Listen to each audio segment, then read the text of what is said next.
My sister Luana stood in the corner of my garden, adjusted her designer sunglasses, and whispered to her 5,000 Instagram followers that my wedding was trash. She didn't think I could hear her over the soft music, but every word stung.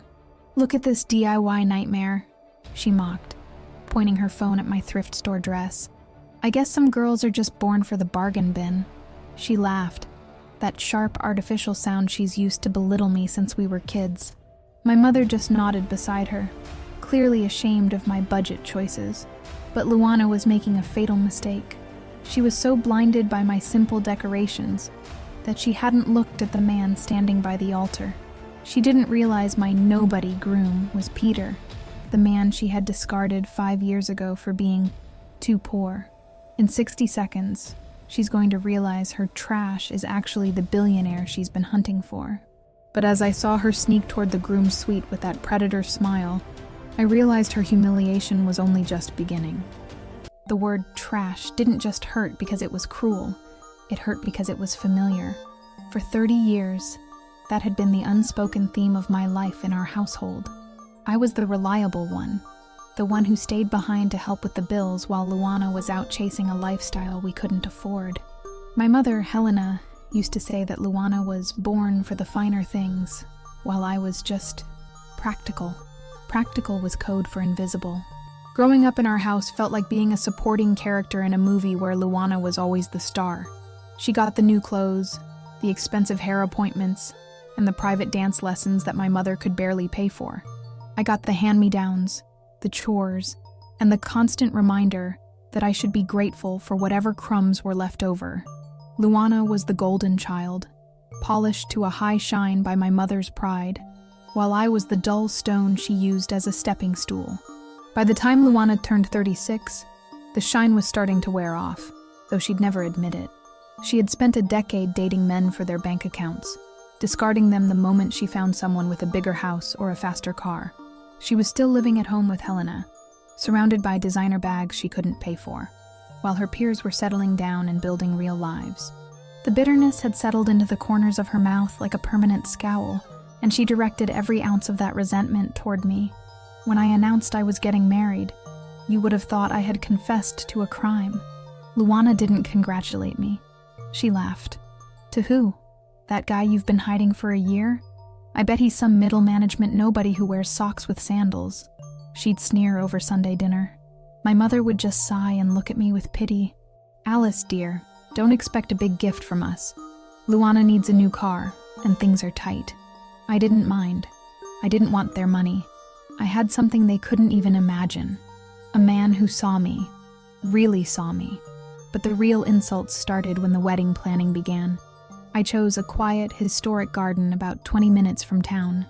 It was lush, green, and smelled of jasmine. Everything I ever wanted. I found my dress in a little vintage shop downtown. It was a 1950s silk lace gown, slightly yellowed with age, but when I put it on, I felt like royalty. It cost me $50 and a bit of steaming. When Luana saw it hanging in my room, she actually recoiled. "You're wearing that? It looks like something a ghost would wear to a funeral, Alice." It's charity bin trash. She took a photo of it and, I later found out, sent it to her group chat with the caption, "The bride is wearing a rag. Should I bring a tetanus shot?" Helena wasn't much better. She kept suggesting we move the wedding to a community center to save face because the garden was too rustic. Another word for cheap. They spent months trying to poke holes in my happiness, trying to make me feel small for not having a 6-figure gala. They had no idea that while they were busy counting the pleats in my thrifted lace, the nobody I was marrying was preparing to hand me the keys to an empire they weren't even qualified to clean. The morning of the wedding was the peak of the tension. Luana arrived late, already filming her Instagram stories, mocking the quaint chairs and the homemade flower arrangements. She looked at me in my $50 dress and didn't see a bride. She saw a target. She thought this was her day to prove she was still the superior sister. But as the guests started to arrive, Luana noticed something that didn't fit her trashy wedding narrative. A line of black SUVs pulling up to the garden gates. The gates are opening, and Luana's world is about to shatter. If you believe that karma always finds its way, Subscribe to Prime Karma Stories now, and don't miss the moment the truth is revealed. The real lesson is just beginning. To understand why Luana was so comfortable calling my wedding trash, you have to understand who she thought Peter was. To her, Peter wasn't a person. He was a mistake she had corrected 5 years ago. Back then, Peter was the man my sister treated like a disposable accessory. He was a tech intern at a startup that everyone said would fail. He drove a beat-up sedan that rattled whenever he went over 20 miles an hour. And he wore the same 2 suits to every fancy dinner my mother insisted on hosting. Luana, in her peak golden child era, viewed him as a temporary project. She liked the way he looked at her, with a desperate, puppy-like devotion, but she hated that he couldn't afford to take her to the places she felt she belonged. I remember those Sunday dinners. Peter would sit at our table, his eyes bright with excitement as he talked about coding architecture and venture capital. Luana would just roll her eyes, checking her reflection in a spoon. "That's nice, Peter," she'd say, her voice dripping with boredom. "But when are you going to get a real job? My friend Tiffany just got engaged to a guy who bought her a 3-carat diamond. You can barely afford to buy me an appetizer." My mother, Helena, was even worse. She would sit there, sipping her wine, and ask Peter pointed questions about his 5-year plan, knowing full well he was living on ramen and hope. "A man should be a provider, Peter," she'd say, looking at him as if he were a stain on her carpet. "Luana is used to a certain standard.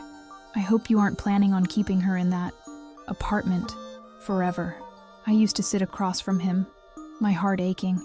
I saw the way his hands would tighten around his fork. I saw the brilliance in his eyes that they were too shallow to recognize. Sometimes our eyes would meet, and I'd give him a small, encouraging smile. He'd smile back, and for a second, the room felt less cold. I didn't care about his car or his 5-year plan. I cared that he was the only person who ever asked me how my day was. The breaking point came on Luana's 31st birthday. Peter had been acting strange for weeks, working extra shifts, looking exhausted but hopeful. He had saved every penny for 6 months. He took us all out to a mid-range steakhouse, the best he could afford. Toward the end of the night, he got down on one knee. I'll never forget the sound of the restaurant going quiet. He held out a small velvet box. Inside was a modest, beautiful sapphire ring. It wasn't 3 carats. It wasn't a celebrity diamond. It was a promise. "Luana," he said, his voice trembling with love, "I don't have much now, but I'm building a future for us. I want you to be by my side for all of it. Will you marry me?" Luana didn't cry. She didn't even look touched. She looked insulted. She stared at the ring as if it were a cockroach. Then she started to laugh, a sharp, ugly sound that echoed through the room. "Is this a joke?" she asked, looking around for a camera.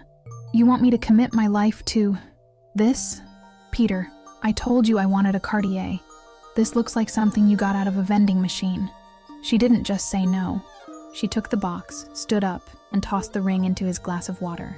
"Don't ever embarrass me like this again," she snapped. But the cruelty didn't end there. As Peter sat there, humiliated and broken, the restaurant doors opened. A man named Brad walked in. Brad was 10 years older, wore a gold Rolex, and had parked a bright red Porsche right in front of the window. Luana's face lit up. She hadn't just rejected Peter. She had been cheating on him for weeks. "There's my ride," Luana said, grabbing her designer bag. She leaned over and whispered loud enough for the whole table to hear. "Stay in your lane, Peter. You're a nobody. You'll always be a nobody." She walked out with Brad, leaving Peter with a bill he could barely pay, and a heart that was shattered into 1,000,000 pieces. My mother just shook her head. "She's right, you know. You were punching way above your weight class, Peter. Best to move on." I was the only one who stayed behind. I helped him pay the bill. I walked him to his rattling car in the rain. He was shaking, his face pale with a mix of grief and pure, raw shame. "She called me trash, Alice," he whispered, staring at the steering wheel. "She said I'd never be enough." I reached out and took his hand. It was the first time I'd ever touched him. "She's wrong, Peter," I told him, and I meant it with everything I had. "She's so busy looking at the price tag that she's missing the most valuable thing in the world. You aren't trash. You're the best man I've ever known." He looked at me then, really looked at me, as if seeing me for the first time. That night was the end of Peter and Luana, but it was the beginning of a secret that would eventually burn my sister's world to the ground. For the next 5 years, Luana hopped from Brad to another Brad, each one richer and more arrogant than the last. But they all did the same thing. They treated her exactly how she treated Peter. They used her for her looks, then traded her in for a newer model. Now, at 36, she was back in her childhood bedroom, bitter and desperate, clinging to her Instagram followers like they were a lifeline. She thought the trashy wedding I was having was proof that she was still the winner. She thought that because I was marrying a man she hadn't seen in years, he must still be that same nobody in the rattling car. What Luana didn't realize was that the rattling car had long been replaced by a private jet, and the nobody was about to show her exactly how much she had lost. It's heartbreaking how some people can only see the price tag and never the person. Have you ever dealt with a Luana in your own life? Someone who treated you like a supporting character in your own story? Tell me yes in the comments if you've ever seen karma turn the tables on someone like her. I want to hear your stories. After that night at the steakhouse, Peter disappeared for a while. He quit his job, moved into a tiny studio apartment in the city, and went completely dark. My mother and Luana laughed about it for weeks. He probably moved back into his parents' basement. Luana would scoff, tossing a fashion magazine aside. Men like that don't have any drive, Alice. They just wither away when things get tough. But they didn't know that I was the only person who had his new number. It started with a text message 3 weeks after the breakup. "I'm still here, Alice. Thank you for staying." From that moment on, we became each other's silent world. While Luana was out at expensive clubs, trying to catch the eye of the next man with a trust fund, I was taking the bus into the city to sit on a thrifted couch in Peter's cramped apartment. We didn't have fancy dinners. We had $5 pizzas and shared dreams. I watched him work until his eyes were bloodshot, coding until 3 in the morning, fueled by coffee and a quiet, burning determination. I wasn't just his girlfriend. I was his peace. I was the person who believed in the nobody when the golden child had deemed him trash. 6 months in, his startup got its first round of funding. I remember him coming home, back to that tiny apartment, and picking me up, spinning me around until we were both dizzy. "It's happening, Alice," he whispered into my hair. "It's all going to change." He wanted to tell everyone. He wanted to walk into our house and show Luana the check, but I stopped him. I knew my sister. If she saw the money, she wouldn't see a man she had wronged. She'd see a prize she had accidentally let go. She would have used every manipulative trick in the book to climb back into his life, and my mother would have helped her do it. "Let's keep us for ourselves," I told him. Just for a little while. That little while turned into years. As Peter's company grew from a small team to a global empire, we stayed under the radar. We traveled to places where no one knew our names. He bought me beautiful things that I kept hidden in a locked trunk under my bed. He wanted to buy me a mansion, a fleet of cars, the world, but I asked him to wait. I wanted to see if I could make it to our wedding day, without my family finding out who he really was. I wanted to know if they would ever love me for me, or if they would only respect me once I had a billionaire standing behind me. Luana, meanwhile, was spiraling. Every Brad she dated ended the same way, with her crying on our mother's shoulder about how all men are dogs. She was getting older, and the men she wanted were starting to look for younger versions of her. She became more bitter, more obsessed with status, and more determined to make sure I felt like a failure. When Peter finally proposed, it wasn't at a crowded restaurant. It was on a quiet beach at sunrise. He didn't bring a sapphire this time. He brought a diamond so flawless it looked like a drop of frozen light. I cried, not because of the stone, but because he had kept the sapphire ring. He had it polished and set into a necklace. "To remind me of where we started," he said. I told my mother I was engaged a month later. I didn't show her the ring. I wore a simple silver band when I visited home. I told her he was in tech and worked for himself. "Oh, another dreamer," she sighed, barely looking up from her tea. "Well, I hope he has a steady income, Alice. We can't have you moving back here when he fails." Luana was even worse. "I bet he's a total nerd. Probably lives in his mom's garage. Don't expect me to be a bridesmaid, Alice. I have a reputation to maintain." I just smiled. I let them believe I was marrying a nobody. I let Luana plan her Instagram live to mock my budget wedding. I let them think they were the ones on top, because I knew that on the day of the ceremony, when the trashy garden gates opened and the truth finally stepped out, Luana's world wouldn't just crumble, it would vanish. But the morning of the wedding brought a surprise I hadn't planned for. My mother made a phone call that almost ruined everything. The morning of my wedding, my stomach was in knots, but it wasn't because of the vows. It was because of the heavy, suffocating silence coming from the other side of the bridal suite door. My mother, Helena, had spent the last hour sighing so loudly I could hear it through the wood. When she finally walked in, she didn't look at me with tears of joy. She looked at me with a face full of pity and a phone pressed to her ear. "Alice, honey," she said, not even waiting for her call to end. "I've done us a favor. I called Richard. You remember him from the country club? He's bringing a few of his business associates. I just couldn't bear the thought of people in this town seeing you marry. Well, you know, with no one of substance in the crowd. We need some real people here to balance things out." She was so ashamed of the man she thought Peter still was, that she was literally recruiting status to attend my wedding. She thought she was saving our family's reputation from my budget mistake. I just looked at my $50 dress and smiled. "That's fine, Mom. Let them come. They might see something they don't expect." But the real storm arrived 10 minutes later, when Luana burst in, already mid-broadcast. Her phone was mounted on a selfie stick, and she was wearing a dress so tight and bright it practically screamed for attention. "And here she is, guys," Luana chirped into her camera, panning the lens around my modest dressing room. "The bride in her vintage glory.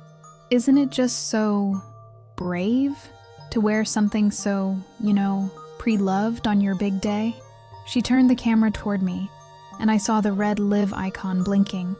"Say hi to the fans, Alice. They're all dying to see the wedding that cost less than my last handbag." She leaned in close, whispering just loud enough for her 5,000 followers to hear. "I feel so bad for her, guys. She's settling for the crumbs because she's afraid she won't find a loaf. But hey, at least the garden was free, right?" I didn't argue. I didn't defend myself. I just watched her through the mirror. Luana was so obsessed with the trash narrative she'd created that she was missing the reality of the situation. She was so busy mocking the thrift store lace that she didn't notice the fleet of black Suburbans that had silently pulled up to the garden gates. She walked to the window, still filming. "Wait, what is this? Did the neighbors hire a private security detail? There are men in suits everywhere." She laughed, turning back to the camera. "I guess even the neighbors are worried about the trash from this wedding spilling over into their yard." Luana thought the security was a joke, until she saw the logo on their jackets and realized they weren't there for the neighbors. They were there for Peter. While the music began to swell outside, Luana decided she couldn't resist one final act of sabotage. She didn't just want to mock my wedding. She wanted to see the man who was foolish enough to marry me. In her mind, she was doing him a favor. She imagined some desperate, lonely man who had settled for me because he didn't know any better. I saw her slip away from the guests, her phone still clutched in her hand like a weapon. I followed her quietly, my heart hammering against my ribs. I watched as she approached the private cottage we had set aside for the groom. Through the half-open door, the scent of expensive sandalwood and aged bourbon wafted out, a scent that didn't fit the budget narrative she had spent all morning building. Peter was standing by the window, his back to the door. Even from behind, he looked like power personified. The sunlight hit the fabric of his charcoal gray suit, revealing a weave so fine it could only be hand-tailored in Italy. On his wrist, a platinum watch caught the light, a timepiece that cost more than Luana's entire inheritance. She didn't see his face. She only saw the symbols of wealth she had spent her life worshipping. I saw her posture change instantly. She straightened her back, smoothed her tight dress, and tucked her hair behind her ear. The mocking sister was gone, replaced by the predator she had always been. She walked into the room without knocking, her voice dropping into that sultry, manipulative purr she used when she wanted something. "You know," she began, her eyes fixed on the back of his head, "I was worried about my sister. I thought she was marrying someone ordinary. But seeing you, I realized she's just been hiding you away because she knows she's not in your league." She stepped closer, her hand reaching out as if to touch his shoulder. "Alice is a sweet girl, really, but she's a budget kind of woman. She's happy with thrift stores and backyard gardens. But a man like you, A man with your taste. You need someone who knows how to shine. Someone who belongs in the front row, not the clearance rack. Peter didn't move. He stood perfectly still, letting her pour out her poison. "It's not too late," Luana whispered, her voice oily with desperation. "We haven't walked down that aisle yet. I could show you what a real woman looks like. I could give you the life a man of your status actually deserves. Why settle for the shadow when you could have the sun?" And then, slowly, Peter turned around. The silence that followed was visceral. I watched Luana's face through the crack in the door, and for the first time in my life, I saw her completely powerless. The color didn't just leave her skin, it evaporated. Her jaw dropped, and her phone, the one that was still broadcasting to 5,000 people, shook in her hand. "Peter?" she gasped, her voice cracking like thin ice. No, that's impossible. I was trash?" Peter finished the sentence for her. His voice was calm, but it had the edge of a glacier. He didn't look at her with anger. He looked at her with the kind of cold indifference you reserve for a bug on a windshield. But Luana's narcissism was deeper than her shock. Instead of running, she did something even more disgusting. She took a step toward him, trying to regain her footing. "Peter, oh my God, look at you. I knew you had it in you. I always said you were special. Alice probably manipulated you, didn't she? She knew you were going to be successful, and she swooped in while you were vulnerable. But it's me, Peter, the girl you loved, the one you bought that sapphire for. We can pick up right where we left off. You don't have to marry her just to get back at me." I stepped into the room then. My $50 dress felt like a suit of armor. "She's right, Peter," I said, my voice steady for the first time in years. "You don't have to marry me." Luana's eyes lit up with a sick kind of triumph, until Peter walked right past her as if she were made of glass. Peter didn't even glance at Luana as I walked into the room. It was as if she had suddenly become part of the furniture, something old and outdated that didn't fit the decor. He walked straight to me, his eyes softening in a way that always made the rest of the world melt away. He took my hands in his thumbs grazing my knuckles, and he leaned down to whisper, "You look breathtaking, Alice. That dress, it's exactly how I pictured you." Luana made a strangled, choking sound. She was still holding her phone, and I could see the screen flickering with a frenzy of comments. Her followers were witnessing the most pathetic moment of her life, but instead of retreating, her desperation turned into a venomous rage. "Breathtaking?" Luana spat, her voice rising an octave. "Peter, look at her. She's wearing a $50 rag. She's nobody. I'm the one who belongs in this life. I'm the one everyone looks at. Alice is just the girl who picks up my leftovers. You're only doing this to hurt me, aren't you? You're using her to get back at me for the steakhouse. But it's gone too far. You don't have to settle for trash just because you're angry." Peter finally turned his head. He didn't let go of my hands, but the warmth in his eyes vanished, replaced by a cold, sharp steel. He looked at Luana, then down at the phone she was still pointing at us.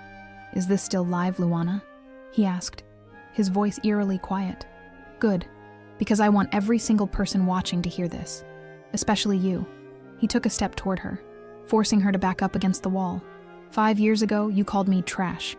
You told me I'd never be enough, and you threw a ring I worked 3 jobs for into a glass of water. You thought you were trading up for a Porsche and a Rolex. But while you were out looking for a price tag, Alice was looking for a soul.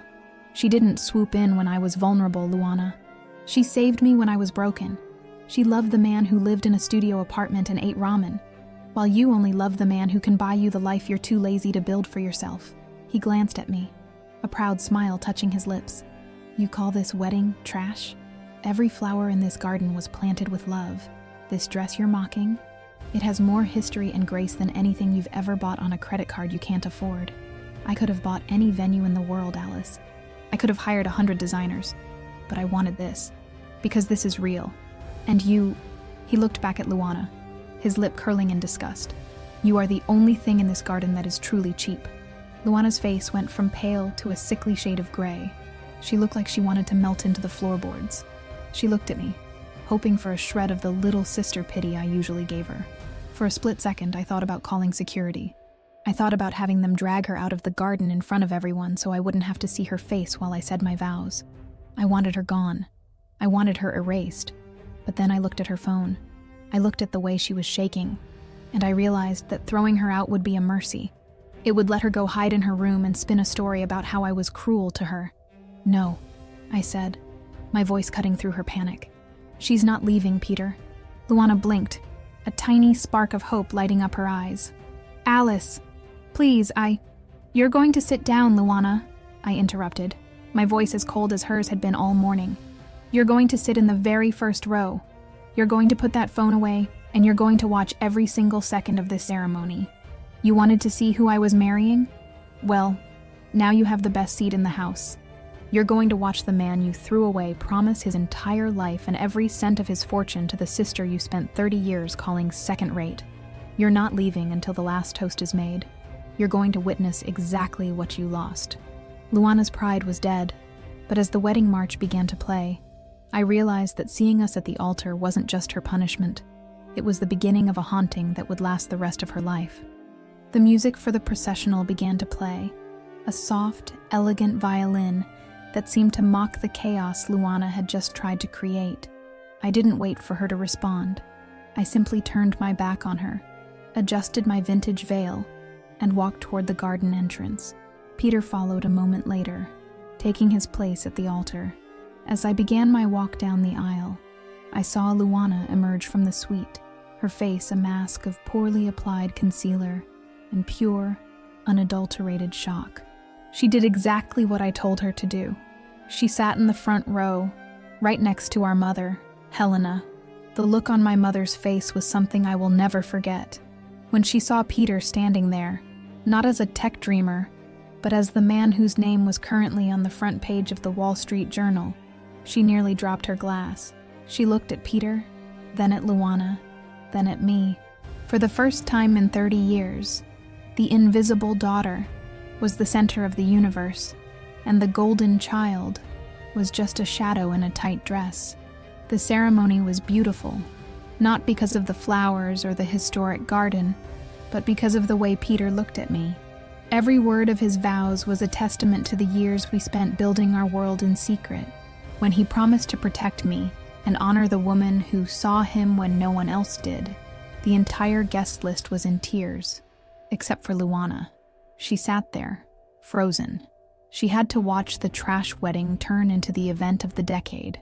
She had to watch the man she betrayed place a ring on my finger that could have bought 10 of the Porsches she once chased. And the worst part?